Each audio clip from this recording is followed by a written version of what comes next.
A'udzubillahiminasyaitonirrajim. Bismillahirrahmanirrahim. Assalamualaikum warahmatullahi wabarakatuh. Alhamdulillahilladzi anzala ala abdihil kitaba wa lam yaj'al lahu iwaja qayyiman liyunzira ba'san syadida min ladunhu wa yubashshiral mu'minin alladzina ya'maluna sholihati anna lahum ajran hasana makithina fihi abada. Asyhadu an la ilaha illallah wahdahu la syarikalah wa asyhadu anna Muhammadan abduhu wa rasuluh. Allahumma sholli wa sallim ala Muhammad wa ala alihi wa sahbihi ajma'in. Rabbi shrah li sadri wa yassir li amri wahlul 'uqdatam min lisani yafqahu qawli. Rabbi zidni ilma, Rabbi zidni ilma, Rabbi zidni ilma. Rabbi anzilni munzalan mubaraka wa anta khairul munzilin. Subhanaka la ilma lana illa ma 'allamtana innaka antal alimul hakim. Rabbi a'udzubika min hamazati syayatin wa a'udzubika rabbi an yahdurun. Innahu min Sulaiman wa innahu bismillahirrahmanirrahim. Hadirin berbahagia, sebelum kita teruskan pengajian kita pada kesempatan yang berbahagia ini, mari kita berdoa mohon kepada Allah semoga Allah membukakan pintu hati kita semuanya, sehingga apapun yang kita kaji, yang kita pelajari, dapat kita pahami, dapat kita hayati, dapat kita amalkan di dalam kehidupan kita sehari-hari. Dan kita berdoa juga semoga kita semuanya sehat walafiat. Kalau ada yang sakit di antara kita atau saudara kita, kita doakan semoga sehat walafiat. Kita doakan untuk kedua orang tua kita, semoga Allah ampuni semua dosa-dosanya, Allah terima semua amal ibadahnya, dan Allah tempatkan di sisi Allah yang paling mulia. Dan bagi kedua orang tua kita yang masih bersama kita, mudah-mudahan Allah angkat harkat derajatnya, Allah mudahkan urusannya, dan Allah berikan kemudahan segala rezekinya. Kita doakan juga anak-anak kita semoga menjadi anak yang soleh dan soleha, dapat mengangkat harkat derajat kedua orang tuanya, membawa harum nama keluarganya, menjadi penolong agama Allah di kemudian hari nanti, berbakti pada kedua orang tuanya, jadi anak yang berakhlak mulia, berbudi luhur, dijauhkan dari pengaruh narkoba, dijauhkan dari pergaulan bebas. Tak lupa juga kita doakan untuk orang-orang yang telah banyak berbuat baik pada kita. Kita doakan semoga mereka Allah balas dengan kuasa yang berlipat ganda. Dan guru-guru kita yang telah berjasa mendidik kita, semoga Allah angkat harkat derajatnya. Yang telah mendahului kita, semoga Allah ampuni semua dosa-dosanya. Dan kita doakan mudah-mudahan kita dimudahkan oleh Allah semua urusan kita. Al-Fatihah. A'udzubillahi minasyaitonirrajim. Bismillahirrahmanirrahim. Alhamdulillahirabbil alamin arrahmanirrahim maliki yaumiddin. Iyyaka na'budu wa iyyaka nasta'in ihdinas siratal mustaqim. Shiratal ladzina an'amta 'alaihim ghairil maghdubi 'alaihim waladdallin. Amin. Ma'asyiral muslimin dan muslimat di mana saja Anda berada, pada kesempatan ini kita mengkaji, kita lihat suratnya, surat Al-Baqarah, surat 2, ayatnya dari 260. Yang mana Allah berfirman, A'udzubillahi minasyaitonirrajim. Ini diceritakan kepada Nabi kita Muhammad Rasulullah Sallallahu Alaihi Wasallam, kisah Nabi Ibrahim Alaihissalam. Sebagaimana pada suatu hari Nabi Ibrahim berkata kepada Allah, ya Allah, tolonglah tunjukkanlah bagaimana caranya kau bisa menghidupkan yang sudah mati. Dijawab oleh Allah, apakah kamu belum begitu percaya, belum begitu yakin bahwa aku bisa menghidupkan yang sudah mati? Apa jawab Nabi Ibrahim alaihissalam? Sebenarnya saya sudah percaya, yakin. Tapi bagaimana supaya hati saya supaya lebih mantap di dalam hati saya, bagaimana cara Allah bisa menghidupkan yang sudah mati bisa hidup kembali? Oke, baik kalau begitu, kata Allah, kau carilah 4 ekor burung. 4 ekor ini burung apa? Ya terserah, mau burung apa saja, mau burung beo, mau burung gelatik, mau burung perkutut, mau burung andis, dan terserah kau pilih.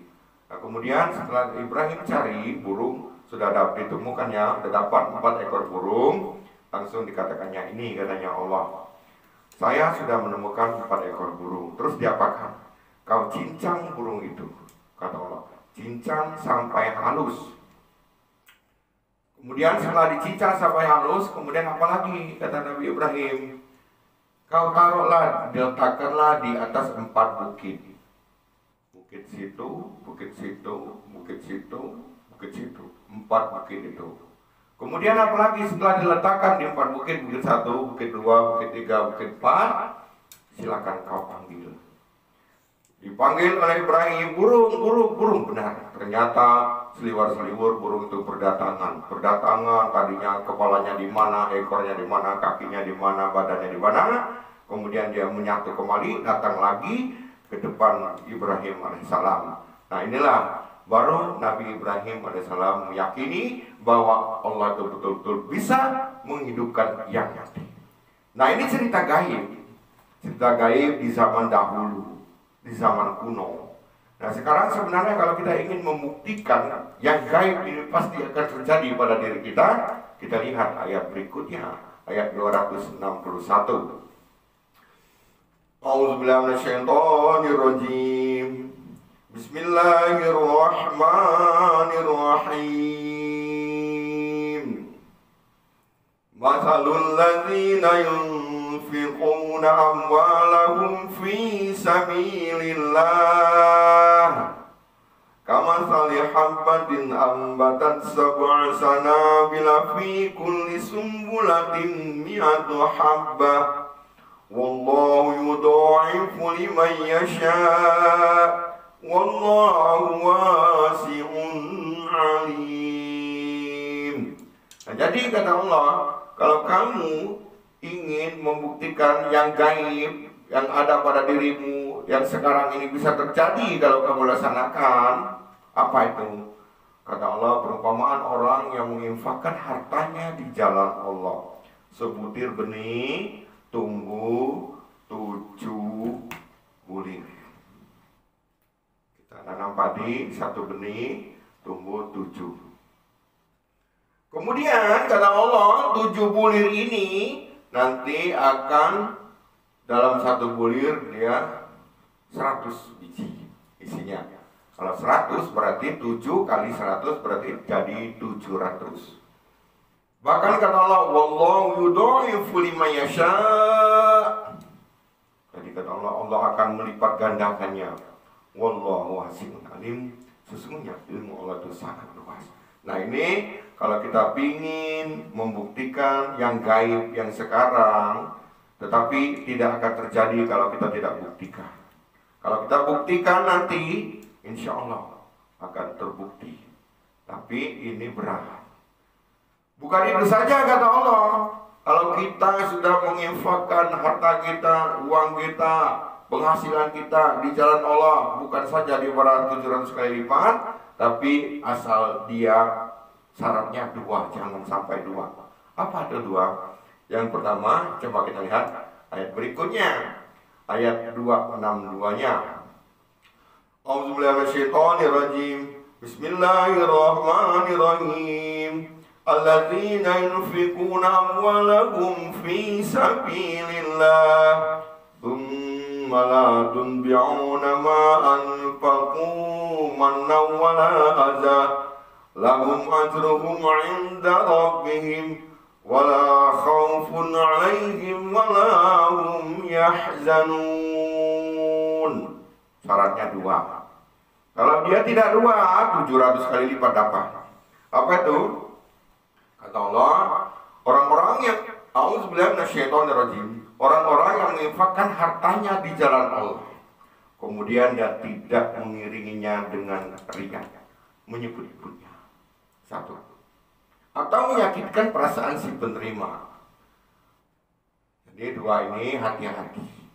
Kita keluarkan sedekah kita keluarkan penghasilan kita keluarkan zakat kita keluarkan infak kita. Jangan sampai larangan 2 ini kita pakai. Apa itu? Pertama, menyebut-nyebutnya. Yang kedua, menyakitkan perasaan si penerima. Insya Allah kalau kita di sini mudah-mudahan tidak ada yang seperti itu. Semuanya sudah ikhlas. Kita sedekah ikhlas karena Allah. Kita tidak akan mengungkitnya dan juga kita tidak akan menceritakannya kepada seseorang. Tetapi ada yang boleh diceritakan kalau orang nanya. Kalau orang nanya atau untuk syiar, kalau untuk syiar baru boleh. Tapi kalau karena ingin riya, ingin dipuji, ingin biar dikatakan orang itu orang generous person, ya nggak bisa. Makanya dua ini tidak boleh. Yang keduanya, jangan sampai menyakitkan perasaan si penerima. Biasanya di mana-mana itu kan ada, tapi di sini nggak ada. Seperti ini, orang dari tadinya dari nggak punya, dari orang yang miskin, mungkin tadinya dia belum sekolah, kemudian kita ambil dari kampung, kita sekolahkan, kita biayain, kita pakainya, kita semua kebutuhannya kita penuhi. Kemudian setelah dia jadi orang, sudah hebat, atau mungkin dia sudah jadi pegawai, dia sudah punya uang, dapat jidat klimis, dia mulai sudah menjauhi kita. Sudah menjauhi kita, mulai sifat manusianya keluar, katanya. Itu katanya. Kalau bukan ini dulu katanya, kalau bukan ini nggak bisa seperti itu. Sekarang saja katanya sudah dapat jidat klimis, sudah kaya, sudah lupa sama kita, katanya. Lupa, biarin, katanya. Ikhlas. Nah ini sebenarnya itu orang tidak ikhlas. Nah ini dua ini bahaya. Bahayanya dia tidak dapat 700 kali lipat, tidak dapat.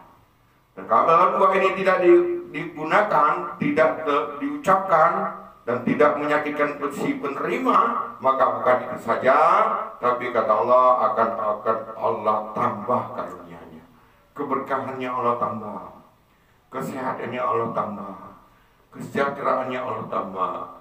Allah tambah karunia-Nya, Allah tambah keberkahannya. Bukan itu saja, Allah ampuni dosa-dosanya. Kita ini kan banyak dosa dari kecil, dari mulai ada akhir balik sampai sekarang. Ya namanya manusia itu tidak luput daripada silap dan salah. Dengan kita banyak mengucapkan, banyak mengeluarkan zakat, infak, sedekah, itu insya Allah akan dihapuskan oleh Allah dosa-dosa kita. Bukan itu saja, bahkan Allah Maha Pengampun, Maha Penyayang, dan Allah akan tambah karunia-Nya, Allah tambah keberkahannya. Nah ini asal dua ini. Nah ini sebenarnya pelajaran-pelajaran ini tidak ada di tempat lain, yang adanya dalam Al-Quran. Tapi Al-Quran ini harus kita baca. Kita baca Al-Qurannya, baca artinya, pahami, amalkan. Baru Al-Quran bisa menjadikan petunjuk hidayah, kita bisa melaksanakannya. Hadirin berbahagia. Nah kalau ada orang yang mau seperti itu, daripada kamu memberi tetapi menyakitkan si penerima, kata Allah, kamu lebih baik kamu ucapkan maaf. Ucapannya maaf lebih baik daripada kamu memberikan sedekah tapi menyakitkan perasaan si penerima. Makanya di ayat 263-nya, A'udzubillahi Bismillahirrahmanirrahim. Ayat 263-nya, perkataan yang baik dan pemberian maaf lebih baik daripada sedekah yang diiringi dengan menyakitkan perasaan si penerima. Nah ini, pelajaran-pelajaran ini jarang kita dengarkan. Coba kalau kita pelajari secara teliti, kita telaah satu persatu ayat, kita baca, ternyata semuanya ada di dalam Al-Quran, ada semua. Ini Al-Quran diturunkan kepada Nabi kita Muhammad Rasulullah SAW ini sudah 14 abad lalu. Gak berubah. Masih berlaku sampai sekarang, masih berlaku dimanapun, kapanpun, siapapun, dia akan berlaku untuk kita semuanya. Al-Quran. Tapi asalnya passwordnya iman, harus iman. Nah, makanya ada caranya begini, orang infak dibalas 700 kali lipat, tapi syaratnya jangan sampai 2, menyebut-nyebut atau menyakitkan perasaan si penerima. Kalau kamu daripada itu, mendingan kamu ucapkan maaf daripada kamu memberi tapi menyakitkan. Nah bagi orang yang menyakitkan perasaan si penerima, maka bahayanya seperti ayat 264-nya, ayat berikutnya. A'udzubillahi Bismillahirrahmanirrahim. Ya ayyuhalladzina amanu la tubtilu shadaqatikum bil manni wal adza kalladzi yunfiqu malahu ria'an nas wa la yu'minu billahi wal yawmil akhir. Famathaluhu kamathali safwanin 'alaihi turabun fasabahu wabilun fatarakahu salda la yaqdiruna 'ala shay'in mimma kasabu Wallahu la yahdil qaumal kafirin. Sadaqallahul azim. Jadi kata Allah, wahai orang-orang beriman, janganlah kamu batalkan pahala sedekah. Jadi kalau pembatal puasa itu makan, minum, itu bisa batal. Pembatal sholat itu kita mungkin buang angin, atau kita keluar, atau kita berbicara, atau kita sambil makan, itu bisa batal. Tetapi kalau pembatal sedekah, kata Allah, janganlah wahai orang-orang yang beriman, janganlah kamu batalkan pahala sedekahmu. Apa? Orang yang menginfakkan hartanya tapi dia ria kepada manusia. Ria anas, ria kepada manusia. Maka perumpamannya, kata Allah, orang yang ria anas menginfakkan hartanya itu, orang itu seperti tidak beriman kepada Allah, tidak beriman kepada hari akhir. Bahaya. Kemudian kata Allah, bukan itu saja, maka kata Allah, orang yang infaknya meskipun dia sudah banyak keluarkan tadi, kalau dia menyakitkan perasaan si penerima atau dia berbuat ria untuk dipuji, untuk disenangi, maka famasalahum kamasali sufwan alaihim turab asabahu wabilin fatarakahu solda.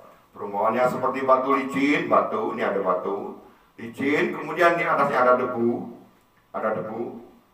kemudian debu ini disiram oleh hujan yang sangat lebat sekali, maka dia bersih, nggak ada lagi debunya. Maka kata Allah, Allah tidak akan memberikan petunjuk kepada orang-orang yang kafir. Allah tidak berikan petunjuk. Nah, ini bahaya. Yang Allah inginkan adalah orang yang menginfakkan hartanya, yang bersedekah itu seperti orang yang ikhlas, orang yang senang, orang yang selalu menginfakkan itu tidak disebut-sebut, tidak hanya untuk minta dipuji. Maka perumpamannya di ayat 265-nya, perumpamannya adalah seperti auzubillahi minasyaitonirrajim, perumpamannya orang yang punya kebun di dataran tinggi. Di dataran tinggi dia punya kebun, ada anggur, ada kebun anggur, kebun apa, delima dan sebagainya. Kebun itu disiram oleh hujan yang lebat, dia akan menghasilkan 2 kali lipat. Bahkan kata Allah, kalau tidak ada hujan lebat, gerimis pun akan memadai. Nah, inilah contohnya bagi orang yang sedekah, yang tidak minta disebut, tapi dia konsisten, konsekuen mengeluarkan zakat sedekahnya. Tidak ada orang yang jatuh miskin gara-gara dia banyak bersedekah. Tidak ada orang yang jatuh melarat karena dia selalu mengeluarkan infak zakat sedekahnya. Bahkan sebaliknya, orang yang tadinya miskin gara-gara dia bersedekah, maka dia akan jadi kaya. Ada ayat yang mengatakan, infakkanlah baik terpaksa maupun sukarela. Infakkanlah baik senang maupun susah. Infakkanlah baik lapang maupun sempit. Banyak sekali. Nah, ini contohnya bagi orang yang ikhlas, yang bersedekah. Tapi ada juga sebenarnya kalau dicontohkan oleh Allah, kamu mau nggak kamu? Yang mana? Tentu kamu tidak mau seperti orang yang punya kebun juga, dia punya kebun, dia kebunnya itu semuanya ada yang merambat, ada yang tidak merambat, ada kebun jeruk dan sebagainya, seluruh bawahnya ada sungai-sungai mengalir di bawahnya. Tapi karena kalau dia tidak infak, tidak mengeluarkan zakat infak sedekahnya, merasa itu hasil usaha dia sendiri, bahayanya, maka nanti kebun itu akan ditiup oleh Allah dengan angin mengandung api. Anginnya mengandung api, maka terbakarlah kebun itu, sedangkan anaknya masih kecil-kecil, dia tidak bisa menikmati hasilnya itu. Nah, ini bahayanya. Makanya kita ini, dengan kita ngaji ini Allah ingatkan lagi, kita ngaji ini Allah ingatkan lagi, ngaji ini Allah ingatkan lagi. Tapi kalau kita jarang ngaji, nanti lupa. Makanya bahkan orang yang menginfakkan hartanya itu juga, kata Allah, infakkanlah yang baik-baik. Makanya di ayat 267-nya Allah berfirman, auzubillahi minasyaitonirrajim, bismillahirrahmanirrahim. Wahai orang-orang yang beriman, infakkanlah sebagian dari hasil usahamu yang baik-baik. Bukan dari hasil judi, bukan dari merampok, bukan dari nipu.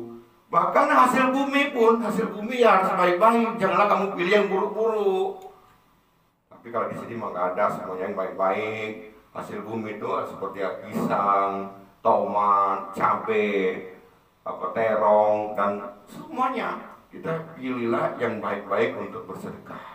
Jangan kamu pilih yang buruk-buruk, melainkan kamu tidak mau mengambilnya, melainkan memusingkan mata. Katanya ini yang buruk-buruk. Ini bersedekah. Jangan seperti itu. Kita pilihlah mana yang baik, mana yang bagus. Ya kan kita tidak mau. Coba kalau kita kasih yang busuk-busuk, yang sudah jelek, harganya cuma berapa, nanti orang makannya jadi perut sakit, masuk rumah sakit, berapa biaya rumah sakit. Nah ini Allah tuh sangat teliti sekali untuk memberikan pelajaran kepada kita semuanya.